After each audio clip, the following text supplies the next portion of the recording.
Saludamos afectuosamente a todos los hermanos que nos ven a través de las redes sociales y que esperan que la palabra de Dios pueda compartirse tal y como es. Tratamos de no compartir filosofías, pensamientos personales, sino que tratamos de pegarnos a este libro que es nuestra regla de fe y de práctica. Entonces, les saludamos a todos ustedes con mucho gusto, orando al Señor para que la palabra que se comparta les ayude a ustedes, que sea de bendición tanto a ustedes como a los que están aquí reunidos en la Iglesia Bautista. Jesús es el camino. Así de que Dios les bendiga abundantemente a todos ustedes. En esta mañana vamos a iniciar una serie de estudios que tienen que ver con un personaje muy interesante, decía el hermano Daniel Balcázar, en la Biblia. A medida que vayamos avanzando, ustedes lo van a identificar. Y en esta mañana voy a comentarles, hermanos, que el título de esta enseñanza he puesto de esta forma: en el camino a Damasco. Y ya empiezan a hacer clic, ¿verdad? En el camino a Damasco. Así es el título. Y para esto voy a invitarles para que busquen en la Biblia el libro de los Hechos, para centrarnos particularmente en el capítulo 9. El libro de los Hechos, sabemos que es un libro al cual algunos le llaman un libro de transición, es decir, y sí lo es un libro donde hay muchos cambios en cuanto a los judíos y la iglesia, costumbres que tenían ellos, costumbres que tenían los gentiles, y cómo se empieza a hacer una adaptación de cierta forma entre las costumbres, pero sobre todo las bases doctrinales siempre han estado ahí presentes. Sí, es un libro que nos indica algunos cambios. Sin embargo, la palabra de Dios dice que toda esa escritura, toda la escritura es inspirada por Dios. Toda la escritura, o sea, todo, desde Génesis hasta Apocalipsis, toda la escritura es inspiración divina y además es útil. De manera que no podemos excluir ninguno de estos libros, tanto los libros como las epístolas. Todo es útil porque es la palabra de Dios. Y claro, es bien importante situarnos en el contexto histórico para no caer en errores doctrinales, que es ahí donde muchas personas están cayendo por razón de que no aplican algunos principios de estudio bíblico que pueden arrojarnos más luz al respecto de un versículo. Entonces, pero toda la palabra de Dios es útil, hermanos. Si no fuera de esta manera, ¿dónde dejaríamos Hechos 4:12? ¿Lo saben? ¿Qué dice? Y en ningún otro hay salvación, porque no hay otro nombre bajo el cielo dado a los hombres en que podamos ser. Y esta es una verdad, esta es una doctrina, es una enseñanza. Y no podemos dejar al lado otros pasajes como aquel que dice: cree en el Señor Jesucristo y serás salvo tú y toda tu casa, y sucesivamente.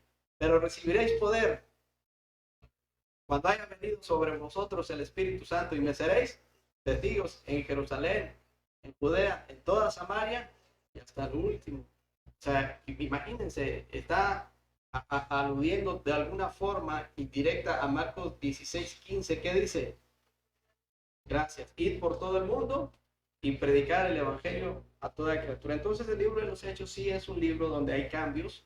Posiblemente el autor fue Pablo, posiblemente, y no por eso, hermanos, dejamos a un lado las aplicaciones devocionales.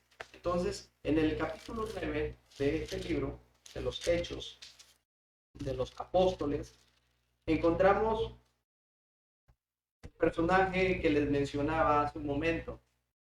Muchos conocemos de este personaje, muchos. ¿Por qué? Porque sencillamente a Dios le plació usarlo de una manera muy especial.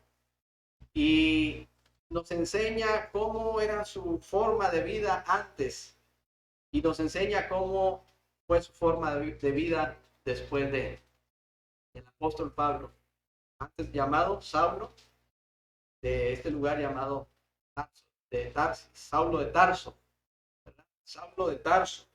Y el apóstol Pablo, en el capítulo 9, encontramos ahí varias cosas importantes a subrayar en esta mañana. Hermanos, es muy importante considerar y evaluar nuestra posición como hijos de Dios. Voy a repetir esto. Es muy importante considerar y evaluar nuestra posición como hijos de Dios. Hermanos, Juan 1:12 lo conocen también ustedes de memoria. ¿Qué dice? Mas a todos los que le recibieron, ¿a quién? A Cristo. A los que creen en su nombre, en el nombre de quien, de Cristo, le dio potestad o derecho o autoridad de ser hijos de Dios, ser hechos hijos de Dios, a todos los que le recibieron. Entonces, hermanos, en la necesidad apremiante para todos nosotros es esto: considerar y evaluar nuestra posición como hijos de Dios. Es decir, ¿cuándo recibimos a Cristo? ¿Te acuerdas, hermano? Yo sí me acuerdo. Entre otras preguntas, ¿quién te habló? ¿Cuántas veces? Etcétera. Por ejemplo, también, ¿cómo ha sido nuestro crecimiento espiritualmente hablando? Desde el parteaguas que fue la salvación en Cristo. ¿Cómo ha sido nuestro crecimiento espiritualmente, hermanos? Es muy importante el crecimiento en la vida cristiana. ¿Sí o no, hermanos? Es fundamental. Porque esto lo pide el Señor. Que sus hijos crezcamos en todo, en aquel que es la cabeza. Esto es Cristo. Dice Efesios capítulo 4. Ahora bien, ¿cuánto tiempo tengo de convertido? Es otra pregunta. Desde aquel momento en que alguien me habló del Evangelio, de las buenas nuevas, que el Evangelio es muerte, sepultura y resurrección de Jesucristo. Hay personas que ya tienen tiempo en la iglesia y les preguntas, ¿qué es el Evangelio? Y no pueden definir el Evangelio. Muerte, sepultura y resurrección de Jesucristo, hermanos. También las buenas nuevas de salvación, buenas noticias. Hermanos, ¿cuánto tiempo tengo de convertido? Algunos pueden pensar en un tiempo. Algunos pueden decir, ya tengo 10, 15, 20, 5, no lo sé, no lo sé. Pero otra pregunta, ¿cuál es el fruto que he dado? ¿Cuál es el fruto que he dado? Estoy hablando en primera persona. Que he dado yo, Manolo, ¿sí? ¿Cuál es el fruto que he dado a través de este tiempo de mi conversión, desde que recibí a Cristo como Salvador personal? Hermanos, estas preguntas nos ayudan a considerar y a evaluar nuestra posición como hijos de Dios. Mirad cuál amor nos ha dado el Padre para que seamos llamados hijos de Dios. Hermano, ¿eres un hijo de Dios? ¿Eres una hija de Dios? Por supuesto que no estoy metiendo una tela de duda en tu cabeza ni en tu corazón. Dios me libre de hacer eso. Pero son preguntas que tienen que salir a flote en la vida cristiana. Porque si no lo hacemos, quiere decir que hay áreas enclenques en nuestra vida espiritualmente hablando. El apóstol Pablo dice, no que ya sea perfecto. O sea, que no vas a decir, ya llegué al 100% y en todas las áreas de mi vida está funcionando muy bien. No me gancho tan fácilmente de las cuestiones que hay en el mundo y cosas por el estilo. No puedes llegar a decir eso, hermano, porque es un proceso. El apóstol Pablo lo dijo. No que lo haya alcanzado ya, ni que ya sea perfecto, pero dijo algo muy interesante, sino que prosigo, avanzo, me esfuerzo, no me quedo pasmado. Cuando viene una guerra, porque estamos en guerra, trato de confiar en aquel que todo lo puede y con su fuerza sigo adelante. No me quedo estancado. Es lo que dice el apóstol. No que ya sea perfecto, sino que prosigo. Prosigo a la meta. ¿Qué me dice? Al premio del supremo llamamiento de Dios en Cristo Jesús. Hermanos, el propósito de las enseñanzas que hemos escuchado es para que las pongamos por obra. Amén. Es lo que Dios quiere. No se trata de estar solamente recibiendo un mensaje que me endulce mi oído y que me diga, ah, pues qué bonito te ves, qué bien estás haciendo. No se trata solamente de eso, hermano. Se trata de que Dios, por medio de su palabra y su Espíritu Santo, haga mella en nuestro corazón y podamos hacer cambios necesarios y urgentes en nuestra vida diaria, ¿sí o no? ¿O no necesitas cambios, hermano? No necesitas corregir deficiencias en tu vida personal, conyugal, familiar, como padre, como madre, como hijo, no lo sé. Yo sí necesito, hermano. ¿Y sabes qué? Esa es la razón por la cual estoy en este lugar. Para que sea Dios a través de su palabra el que me invite, que me exhorte y que haga cambios, por supuesto, porque soy su hijo. Ahora bien, una vez evaluada nuestra situación, es muy importante que tomemos decisiones sabias, hermanos. Dios nos invita a que seamos sabios. ¿Se acuerdan de Job 28:28? Que fue un texto que yo les dije, ¿verdad? En broma, era el texto de memoria. Pero sí se acuerdan más o menos que dice Job 28:28. He aquí que el temor del Señor es la sabiduría y el apartarse del mal, la inteligencia. Entonces Dios quiere que consideremos esto en nuestra vida, que seamos sabios, que tomemos decisiones sabias, hermanos, decisiones que puedan trascender. Es lo que Dios quiere y para eso se necesita sabiduría. Yo tengo que evaluar mi vida como cristiano y tomar decisiones sabias, prudentes y consistentes a la vez.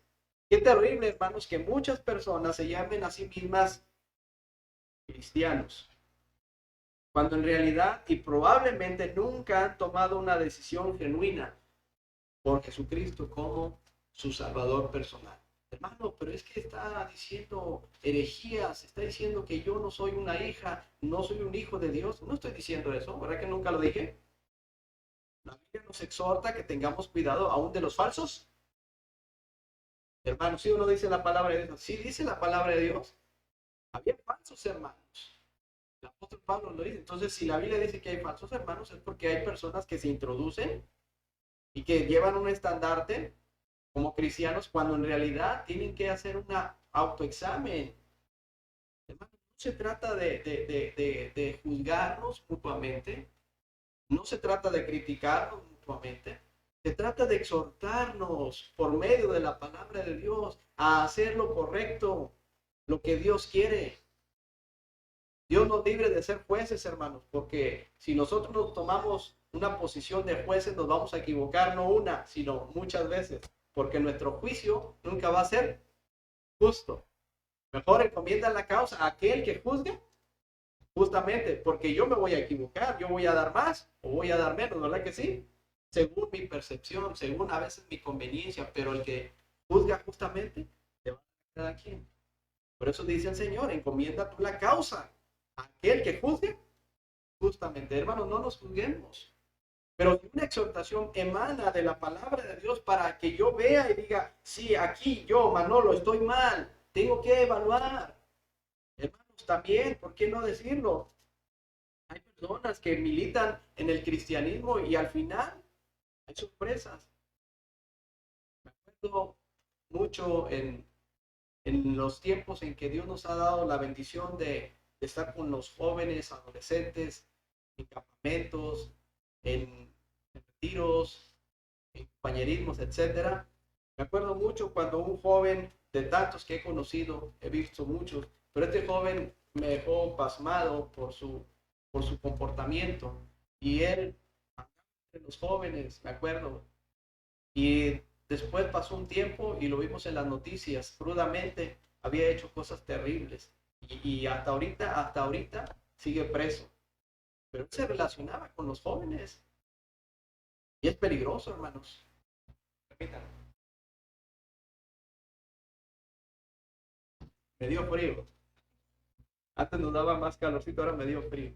Hermanos, tengamos mucho cuidado. En una ocasión también tuvimos que exhortar a un joven que militaba en los compañerismos y que en una ocasión llegó y estaba aproximadamente a mitad del auditorio aquí y me di cuenta que estaba emparvadita ahí con los muchachos de aquel entonces, eran nuestros jóvenes de aquel entonces.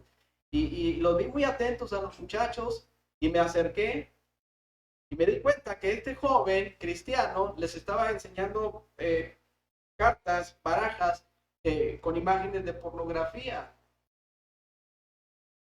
¿Qué le vamos a decir a esta persona? Indudablemente que está mal. Y le dije, ¿sabes qué? Eso que tú estás haciendo aquí no está bien. Si vienes a escuchar la palabra de Dios, adelante. pero no eres bienvenido. De esa forma no, y estás contaminando, estás afectando la vida de estos muchachos. La Biblia dice que un poco de levadura leuda toda la masa. Y podemos acomodar nosotros que una manzana podrida puede podrir a las demás, ¿sí o no? ¿Y saben qué hizo este joven? Se rebeló y me encaró y me dijo, tú no eres nadie, tú no eres el pastor. Y le digo, bueno, yo no soy el pastor, pero lo llevé con el pastor y le dijo exactamente lo mismo. Si vienes a este lugar con la intención de escuchar la palabra de Dios, bienvenido, y si no, no vengas. La iglesia es un lugar federal y que no podemos prohibirle la entrada a nadie, hermanos. Sin embargo, también se reserva el derecho de admisión cuando hay una situación hostil, cuando alguien quiere agredir a alguien, cuando hay unas, para eso están las autoridades. Y en el ámbito espiritual, con mayor razón, tenemos que velar por la integridad espiritual de la iglesia. Y no podemos dejar estas cosas nada más así. Gracias a Dios ya no regresó, hermanos, porque tenía otro pensamiento, otras actitudes. Por eso, hermanos, la Biblia nos exhorta, no siempre va a ser algo que nos endulce, sino que nos va a confrontar. Y a veces los temas son duros, pero crean en el Señor, siempre van con la intención de que nosotros podamos hacer cambios hoy, para la gloria de Dios, hermanos. Es muy importante que recordemos el momento en que recibimos a Cristo como nuestro Salvador personal. Qué bonito, hermano. Me acuerdo mucho en mi caso, mayo del 96. Me rendí a los pies del Señor. Por eso a veces que nos dan el tiempo de estar acá, les exhortamos, ¿te acuerdas, hermano? Mira hacia atrás, es bueno recordar esos momentos en donde a veces no los podemos ni explicar, pero alguien nos habló de Cristo y tú te rendiste, yo me rendí, y fue una experiencia en el buen sentido de la palabra única y especial e irrepetible. Fue algo sublime, hermano, ¿sí o no?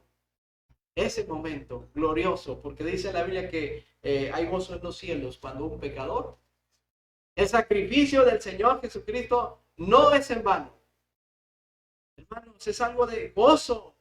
Ese momento en que yo me rendí al Señor, cuando tú te rendiste al Señor Jesucristo. Por eso tenemos que traer a nuestra memoria esos tiempos, ese momento. Fue el más especial en la vida de quienes tomaron tan importante decisión. Fue el más importante, hermanos.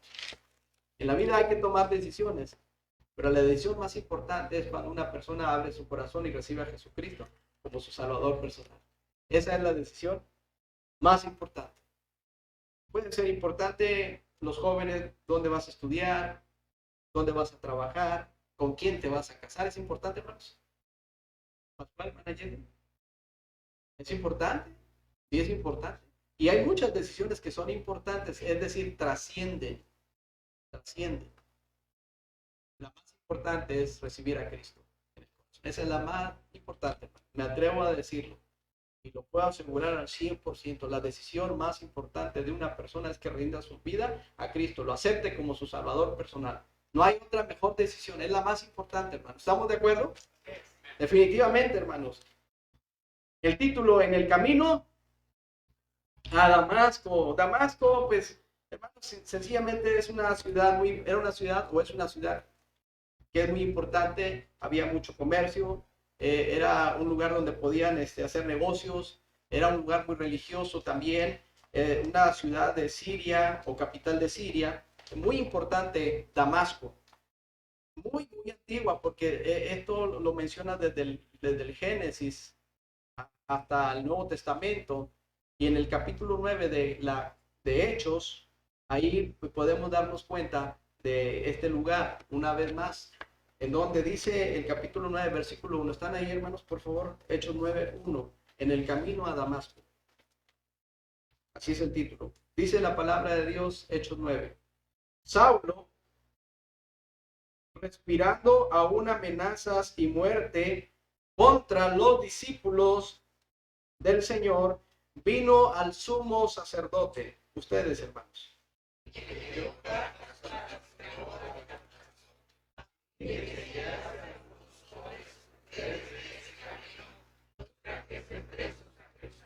Hasta ahí, hermanos. Hermanos, en el camino a Damasco encontramos varias cosas. Primero, en el camino a Damasco había odio, rencor y burlas hacia un grupo de personas particularmente. El camino a Damasco lo podemos ilustrar como nuestro peregrinar en este mundo. Ese sería nuestro camino a Damasco. La forma en la cual nosotros nos hemos conducido antes de la vida cristiana.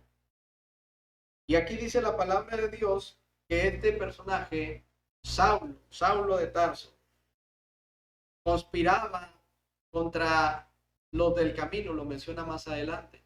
Conspiraba, atacaba, consentía contra aquellos que habían abierto su corazón a Jesucristo. El apóstol Pablo, más adelante, así se le llama, reconoce que en el camino a Damasco, su vida era una vida de odio y de rencor, en donde él creía que hacía lo correcto delante de Dios, porque hasta eso tenía todas sus credenciales, tenía toda la autoridad de los religiosos, aún su misma autoridad. Y él consentía, él aprobaba, como lo dice ahí la palabra de Dios en Hechos capítulo, si ven ustedes el capítulo 7, hacia grandes rasgos nos habla de aquel hombre que predicaba con ahínco, con autoridad la palabra de Dios, al grado que no le podían resistir. Esto es a Esteban. Esteban, hermanos, se agarró predicándoles única y exclusivamente la palabra de Dios a todo ese grupo de personas que estaban ahí atentos a su disertación, a su mensaje, y al punto que no pudieron resistir lo que les estaba diciendo. No les gustaba. Y al final tomaron una resolución en cuanto a Esteban. Lo callaron según ellos. ¿Cómo? Lapidándolo. No podían resistir, crujían los dientes ante la palabra, ante la predicación directa de Esteban, porque les dijo, y ustedes hicieron, y así se fue, predicándoles, y les compartió, hermanos, toda la escritura, toda la palabra de Dios. Vean el versículo 7:58, y echándole fuera de la ciudad, dice, le apedrearon, ¿sí? Le apedrearon, pero no, vean el 57, discúlpenme. Léanlo si son tan amables. Entonces ellos,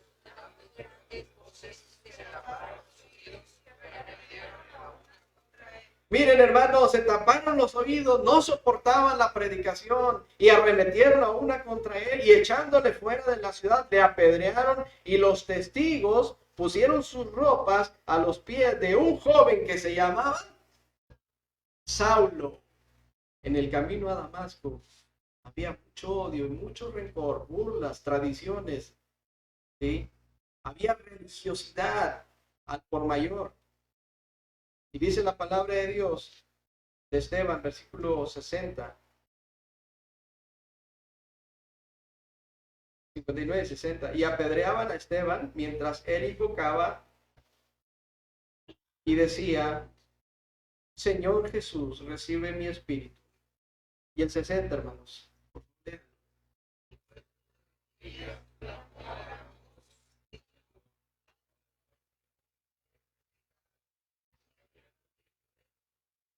Los creyentes no mueren, duermen. Y habiendo dicho esto, hermanos, y el versículo 1 del capítulo que sigue dice, y Saulo consentía en su muerte.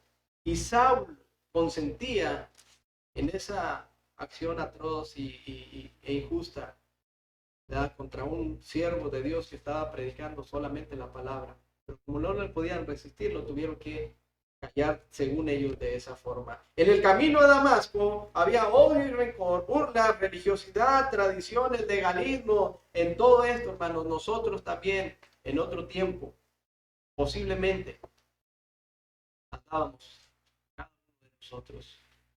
Ese caminar que nos llevaba a tomar malas decisiones constantemente, una tras otra, hermanos. Cuando una persona no considera a Dios en su vida, sus decisiones, la mayoría, son equivocadas. En el camino a Damasco. ¿Te acuerdas cómo eras antes, hermano? Pero también en el camino a Damasco, vemos nosotros, hermanos, después de considerar los primeros dos versículos, cuando dice que Saulo, respirando aún amenazas y muerte contra los discípulos del Señor, hermanos, porque el pleito era casado contra los discípulos. El pleito que él traía era algo fuerte para el Saulo de Tarso hacia los discípulos. ¿Qué podía ver él en los discípulos del Señor Jesucristo? Sin duda podía ver evidencias que lo distinguían de todos los demás, hermanos. Él se podía dar cuenta que los discípulos tenían amor los unos con los otros. ¿Y acaso el Señor Jesucristo no los exhortaba diciéndoles, en esto conocerán todos que sois mis discípulos, si tuvieres amor los unos a los otros? Y Saulo lo podía ver y eso le enardecía, le enfurecía. Hermanos, hay personas, y tal vez nosotros éramos así, que nos molestaba mucho, eran los cristianos. Nos burlábamos de ellos. Decíamos, ¿por qué van y pierden el tiempo ahí los domingos en lugar de ir a su barbacoa, a su partido de fútbol? Y allá andan los cristianos. Éramos de esa forma y tal vez más groseros, hermanos. Era nuestro camino a Damasco. Tradiciones al por mayor. Se dice que en México son muy tradicionalistas. Hay muchas tradiciones, hermanos. A veces se queda solo lo que nos inculcaron nuestros abuelitos, nuestros papás, y ahí sí seguimos la cadenita. Puras tradiciones. Puros mandamientos de hombres.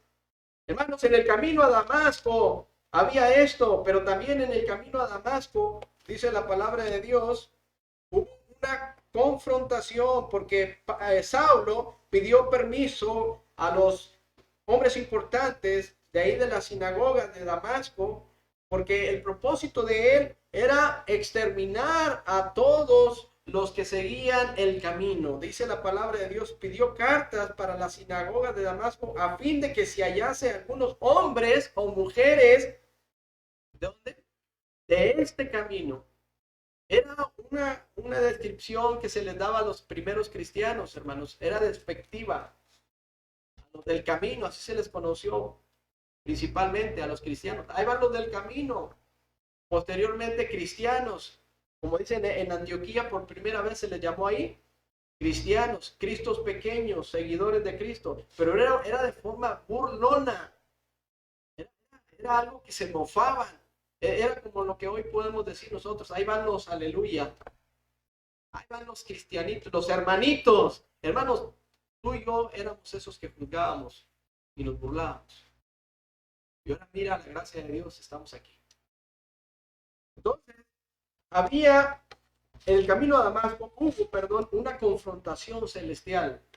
Vean ustedes ahí mismo, hermanos, donde estamos en Hechos 9, verso 3. Mas yendo por el camino, aconteció que al llegar cerca de Damasco, repentinamente le rodeó un resplandor de luz del cielo. Y luego dice la palabra de Dios, y cayendo en tierra, oyó una voz que le decía, Saulo, Saulo, ¿por qué me persigues? Vean ustedes esa pregunta, hermanos, que llama la atención de Saulo. Hubo una confrontación celestial y esa confrontación en primera instancia tiene que ver con el pecado del ser humano. Dios, el mismo Señor Jesucristo, porque Él es Dios, hermanos. Jesucristo es Dios. Tiene los mismos atributos. Él es Dios, hermanos. Colosenses 1:15 dice, todo fue creado por medio de Él y para Él y todas las cosas en Él subsisten. Él es la imagen del Dios invisible, el primogénito de toda creación. Él es Dios. Hermanos, aquí hubo una confrontación celestial, porque dice la palabra que repentinamente le rodeó un resplandor de luz del cielo y una voz que le decía, Saulo, ¿por qué me persigue? 2 veces le mencionaba ahí su nombre. Lo estaba confrontando con su pecado, porque el pecado de él era tan extremo, hermanos, que estaba afectando de alguna forma la vida cristiana de muchas personas.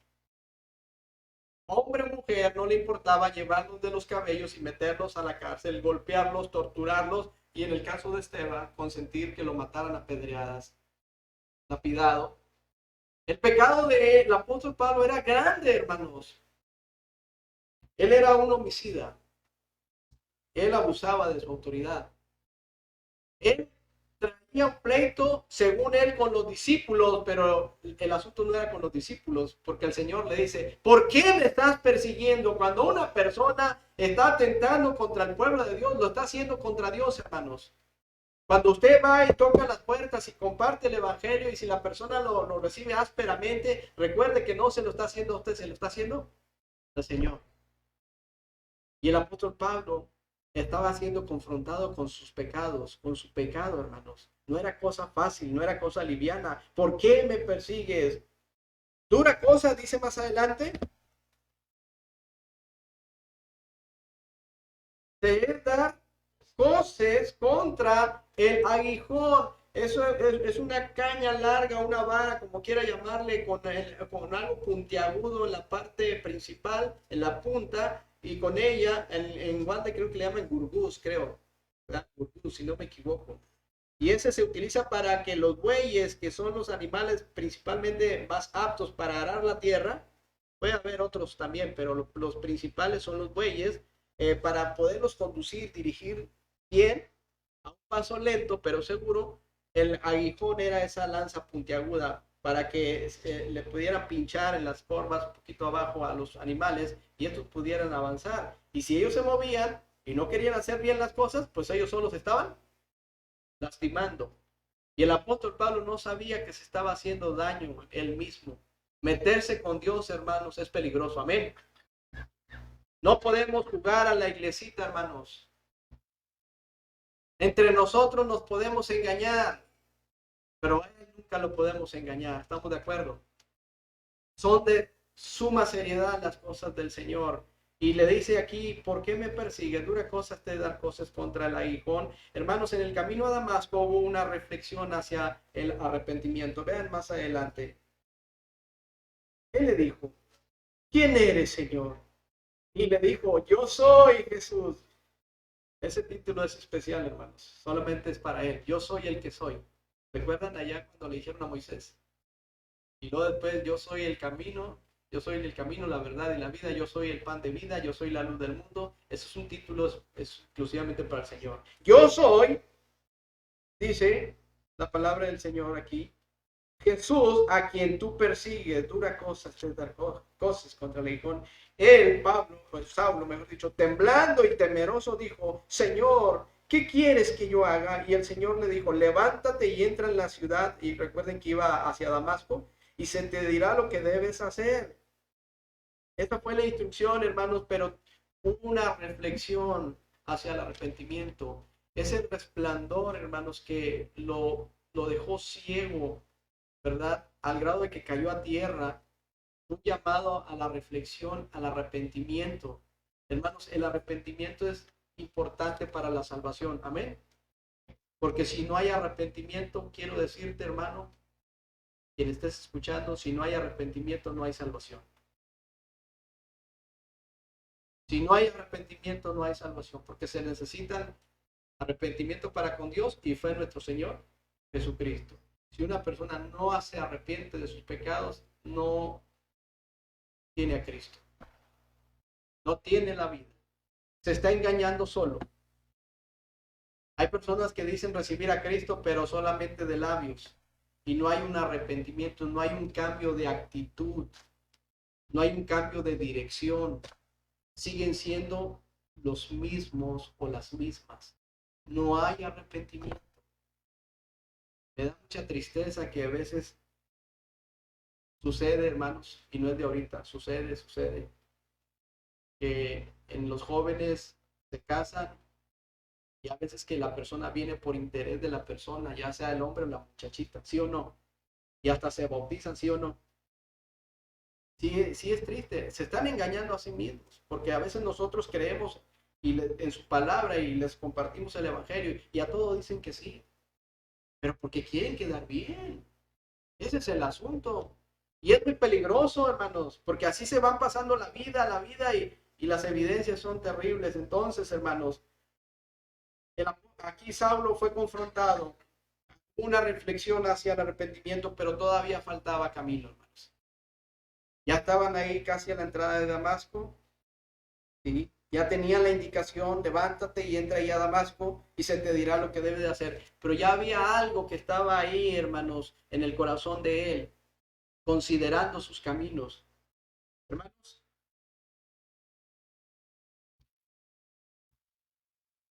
¿cómo nosotros fuimos compungidos de corazón cuando en el momento preciso le dijimos al Señor, me arrepiento, perdóname, perdóname? Ese momento, hermanos, fue especial. Fue un momento en donde te olvidaste de todos y hasta de ti mismo y consideraste que sin Él nada eres. Señor, perdona, me arrepiento y ayúdame a dar evidencias de ese arrepentimiento. Hermanos, hay veces que cantamos un coro muy bonito, pero de veras cuando lo cantemos tengamos cuidado, porque dice, solo el poder de Dios puede cambiar tu ser. ¿Estamos de acuerdo, hermanos? ¿Que sí lo puede hacer Dios? Sí, porque para Él nada es imposible. Sí. Y luego, ¿qué más dice, hermanos? La prueba yo te doy. Y ahí está un problema. ¿Cómo podemos cantar eso cuando seguimos siendo exactamente los mismos? La prueba yo te doy. Él me ha cambiado. Y luego todavía más, hermanos. ¿Qué dice? ¿No ves que soy? Y es verdad, hermanos. Para algunos es una carga venir a la iglesia. ¿Eres feliz sirviendo? ¿Ahora sirves al Señor? Porque esa es otra parte importante. El Hijo del Hombre no vino para ser servido, sino para servir y para dar su vida en rescate. Hermanos, en la vida cristiana, como hijos de Dios, como hijas de Dios, estamos para servir al Señor. Amén. ¿O no, hermanos? Definitivamente. ¿No ves que soy feliz sirviendo al Señor? Complételo. Ya terminamos casi. Nueva criatura soy. Nueva soy. Hermanos, tengamos mucho cuidado. En el camino a Damasco en Damasco, porque ya no era en el camino, ahora ya estaba en Damasco, hubo una conversión genuina. Vean el versículo 18, hermanos, porque en el contexto nos habla del plan de Dios utilizando a varones. Importante la participación de los varones para que pudieran plasmar bien el plan de salvación. Podemos decir que desde ese resplandor, desde esa aparición, el Señor ya estaba tratando con Saulo de Tarso, pero había poco a poco que explicarle, que detallarle ciertas cosas que él ya estaba considerando, hermanos. Es muy peligroso cuando una persona recibe a Cristo y no se le habla acerca del pecado. Es muy peligroso cuando una persona no se le confronta con la palabra de Dios y se le dice, mira, así dice la palabra de Dios, Jesús te ama, amén. Y Él murió por ti. Pero hay algo que te separa de Dios, es el pecado. Hermanos, fue un proceso aquí para Saulo de Tarso, pero hubo definitivamente una conversión genuina. Vean el versículo 18, 17, dice, fue entonces Ananías y entró en la casa y poniendo sobre él las manos, dijo, hermano Saulo, el Señor Jesús que se te apareció en el camino por donde venías, me ha enviado para que recibas la vista y seas lleno del Espíritu Santo. Hermanos, en Efesios, el capítulo 2, si no me equivoco, corríjanme, lo pueden hacer.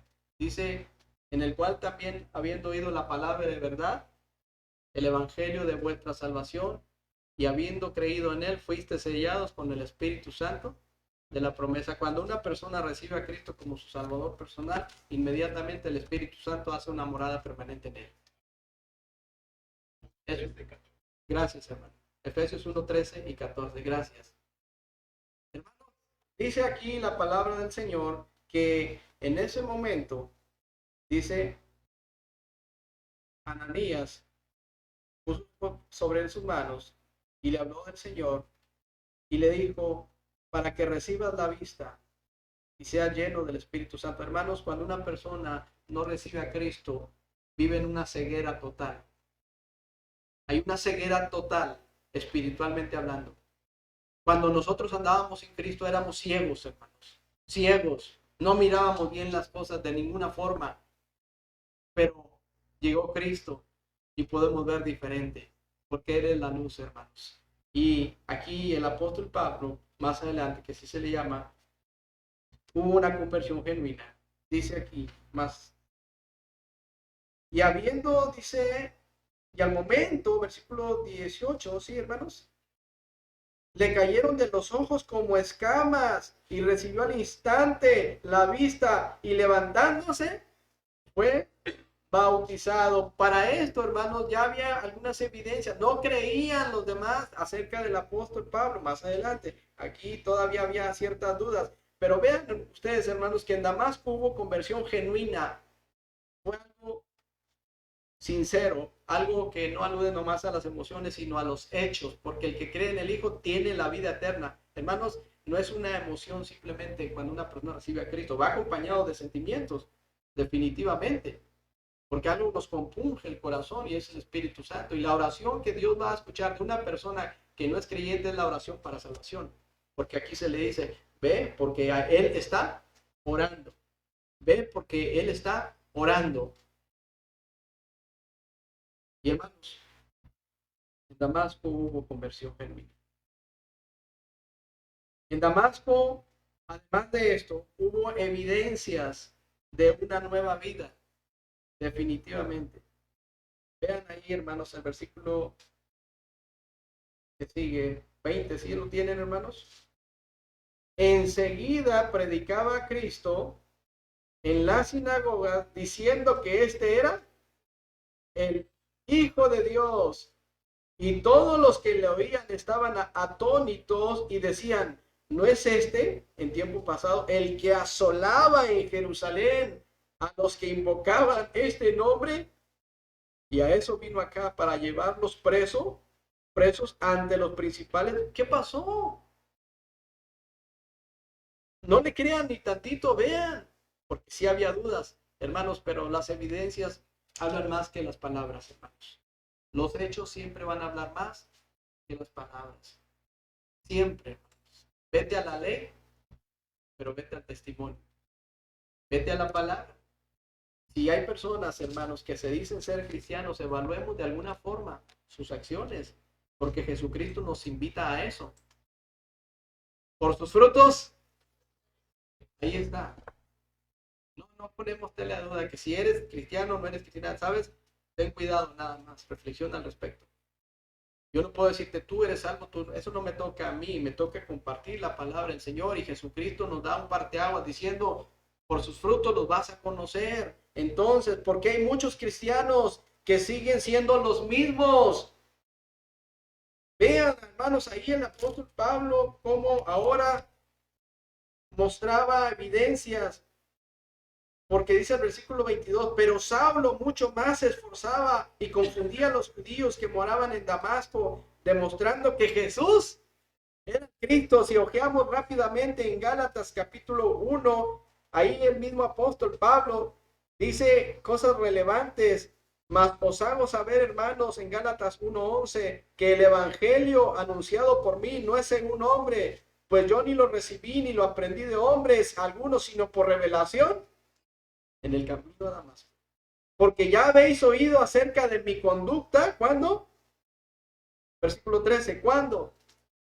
En otro tiempo en el judaísmo que perseguía sobremanera la iglesia de Dios y la asolaba, y en el judaísmo aventajaba a muchos de mis contemporáneos en mi nación, siendo mucho más celoso de qué cosa, de las tradiciones de mis padres. Pero cuando agradó a Dios, que me apartó desde el vientre de mi madre y me llamó por su gracia a revelar a su Hijo en mí, qué bonito, hermanos, para que yo le predicase entre los gentiles. No consulté enseguida con carne y sangre, ni subí a Jerusalén a los que eran apóstoles antes que yo, sino que fui a Arabia y volví de nuevo a Damasco. Él reconoce cómo era su condición antes. Yo creo que Cristo transforma la vida de las personas, hermanos. Lo creo plenamente. Tiene poder para transformar, tiene poder para salvar de la condenación eterna, pero también tiene poder para transformar la vida de las personas. Pero porque hay muchos cristianos que siguen siendo los mismos en cuanto a actitudes, A pesar de los años como convertidos, a pesar de los 10, 15, 20, 30, no lo sé. Hermanos, quiero terminar este tiempo. Llevo 43 minutos. Pueden ser algunas razones. ¿Te has preguntado por qué son las mismas actitudes? ¿Por qué no hay evidencias? ¿El Hijo de Dios tiene que dar evidencias, hermanos? Sí, tiene que haber evidencias, porque el Señor lo dijo, por sus frutos lo vas a conocer. Sí, tiene que haber evidencias de que somos hijos de Dios, no hijos del diablo, ¿o no, hermanos? ¿Tiene que haber una diferencia entre un hijo de Dios y un hijo del diablo? Sí, tiene que haber evidencias. El Señor le dijo, vosotros sois de vuestro padre el diablo porque sus obras queréis hacer. Él ha sido homicida desde el principio y mentiroso porque no hay verdad en él. En esto conocerán todos que sois mis discípulos si tuvieren amor los unos a los otros. ¿Hay diferencia, hermano? Sí hay diferencia, pero varias razones. Puse aquí. Es muy probable que una persona recibió a Cristo, pero es muy probable que no se le ha instruido en el camino de Dios correctamente. Es probable, y ahí somos en parte responsables nosotros, de no instruirles adecuadamente con la palabra de Dios. Hay veces que ya queremos que una persona de la noche a la mañana cambie. Llega una persona con una actitud diferente, tatuado, no lo sé, recibe a Cristo y queremos que el próximo domingo ya cambiaran sus actitudes. No se puede, hermanos. Ahora, yo creo que Dios tiene el poder para cambiar hacia la persona. Lo puede hacer, pero Dios a veces nos invita a entrar a un proceso. Y en ese proceso da privilegios a la iglesia para poder instruir a los santos en la obra del ministerio. Entonces, hay veces que muchos líderes dan por sentado que ya eres único de Dios y ya te di las 16 lecciones. Hermanos, ese es un método. El discipulado es verter vida espiritual. Y a veces queda un interrogante, pero ¿por qué es así el hermano, la hermana, el joven, la señorita, si ya acabó las 16 lecciones del discipulado? Bueno, hay que preguntarnos muchas cosas al respecto, cómo estamos desarrollando nuestros ministerios, me incluyo. Porque si no les instruimos, hermanos, ¿cómo van a ellos a saber? Y instruir, tiene que ver con el ejemplo. Pero puede ser una razón. Otra, hermanos, existe un proceso natural hacia la madurez espiritual. Esto toma tiempo. Toma tiempo. Dejar las cosas que hay en el mundo, hermanos. Toma tiempo dejar. Es bien difícil desaprender lo que con tanto tiempo se ha aprendido. Y esto lleva tiempo, hermanos. Hay personas que se convierten al Señor y todavía están luchando, están en un proceso, hermanos. Están en un proceso. ¿Sí lo entendemos, hermanos? Es como el niño. El niño cuando nace, físicamente hablando, ¿a poco ya empieza a correr, hermano? Hay un proceso.